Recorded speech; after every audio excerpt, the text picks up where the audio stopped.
Hey YouTube world, I know this is a random video after not posting for some time, but this is a topic that I think about a lot and I kind of just wanted to vent about it on here. Just a small trigger warning, this video contains subjects about sexual misconduct and victim blaming. This mainly has to do with the events that went down last summer in the Smash community. So just forewarning, this is the time to turn off the video if you are sensitive to these subjects. Thanks.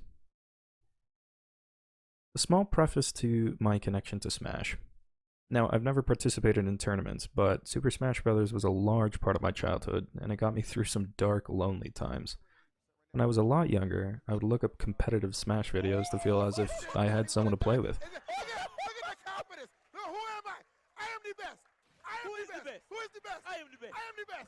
Through watching these videos, I felt connected to a lot of these players. So when last summer hit the Smash community with a crazy amount of allegations, I was absolutely crushed. Some of these people that I felt connected to had tragically let me down. Tons of reports of sexual misconduct and just overall trash behavior. My interest peaked in Smash around the 4th Smash game, so finding out about top players like Zero and Nairo really broke my spirit. I had been watching these players compete for so long, and I had really grown a connection to each one of them.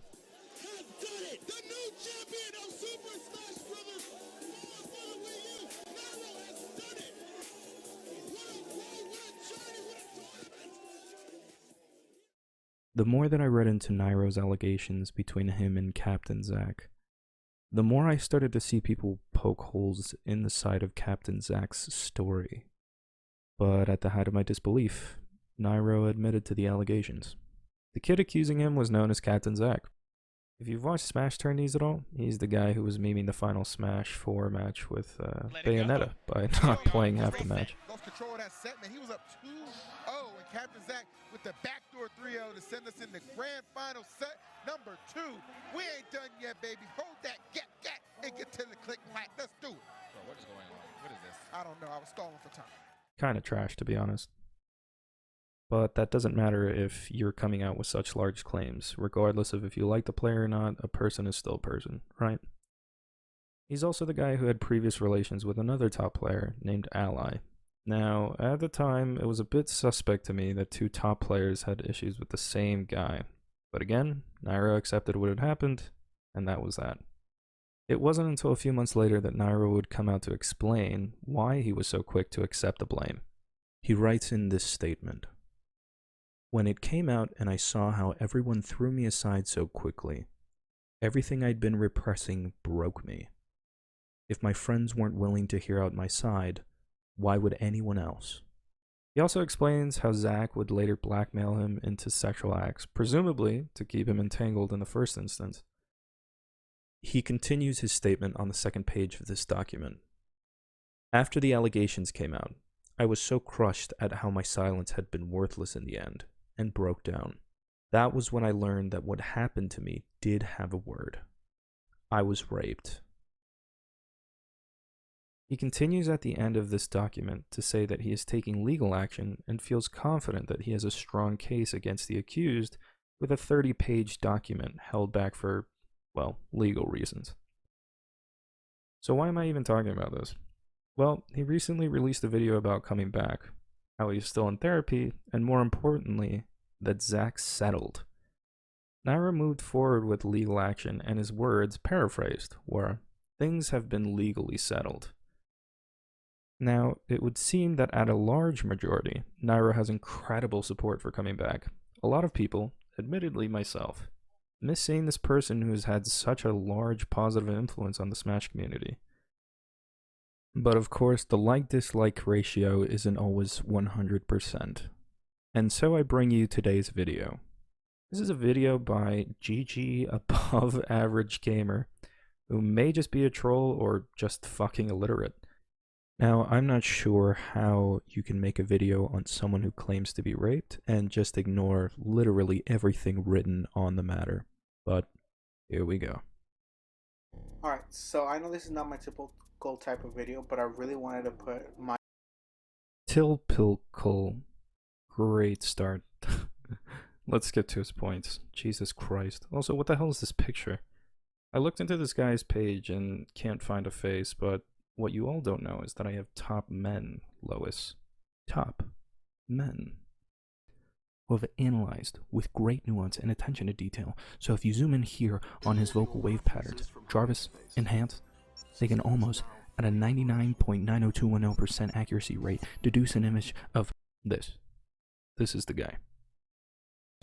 And first, let me break it down on the things that he says, and I'll provide some proof that was on Twitter. As many of you know, I've been handling things legally in the last half year, and I want to announce now that we've reached a legal agreement. So right off the bat, he just says that he reached a legal agreement. So basically what he's saying, he's admitting that he did nothing wrong. He not feel guilty. He just says that legally it's all taken care of, which to me is kind of scary, especially what he did. If you guys are still in the dark, which I don't think you are if you're clicking on this video. Dog, your brain is in the dark. Get some lights going, man. That was a settlement by the plaintiff scary. This literally means that Zach conceded. Point 1 for Dark Brain. Is that he had oral sex performed on him by a 15-year-old. By a 15-year-old. So if you just literally read the 2-page statement that Nairo released, I know it's a bit much for this guy. He literally says he was raped.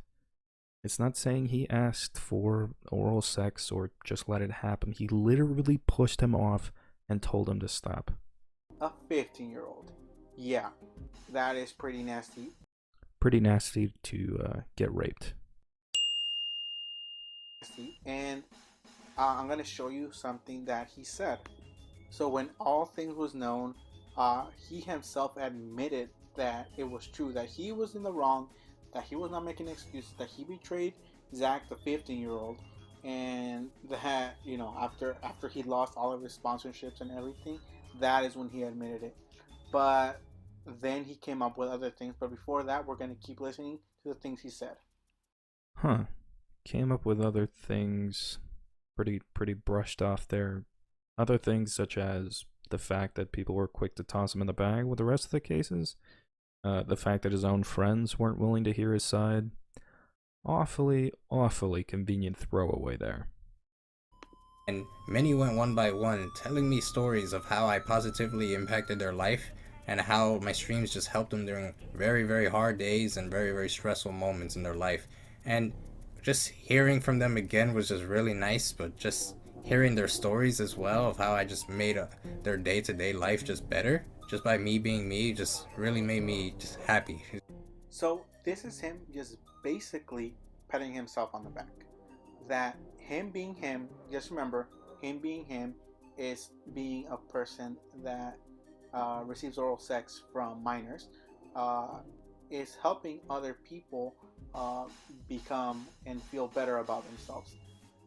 That is not an excuse. So this is where I stop listening to the rest of the video before I give myself or any potential listeners brain rot. Nairo's apology is horribly cut here, perhaps to imply that this part of his statement was some sort of justification, when in reality, if you watch the video, which I'll link below, this is a complete aside, where Nairo talks about the darker days he spent away from his community, and the one positive day he remembers from it all. If you think that the summation of what a person is after being raped is just a guy who gets oral sex from minors and helps people, quote, feel better about themselves by doing that, you might be projecting, my guy. You might just be a pedophile. For the rest of the video, he proceeds to call him a pedophile, a molester, etc. I'm going to leave links to Nairo's Twitter so that if you feel I misinterpreted something, you can read it all there for yourself. What happened last summer wasn't something that was necessarily wanted by louder voices, but it was definitely something needed for the Smash community. It's important that we realize the wrongs that were committed and that we take steps to heal. I love the Smash scene when it was at peak levels of community, and I know it's possible to get back there with enough determination and especially the patience to listen to someone's story, whether you like them or not. But when a victim of rape comes forward with proof, a settlement, and attention to mental health, with details, how are you still going to sit there and call that person a rapist, you victim-blaming piece of shit? Why? Why do you even care? You could have walked away. The Cygolians here must be better than this. Now, I hate to do this on this kind of video because I know these topics mean a lot to people and because it's very sensitive. But if you liked my take on this today, or if you liked what I had to say, leave a comment down below. Let me know if you want to hear about any other subjects. Remember to stay safe, drink your water. That's all. Bye.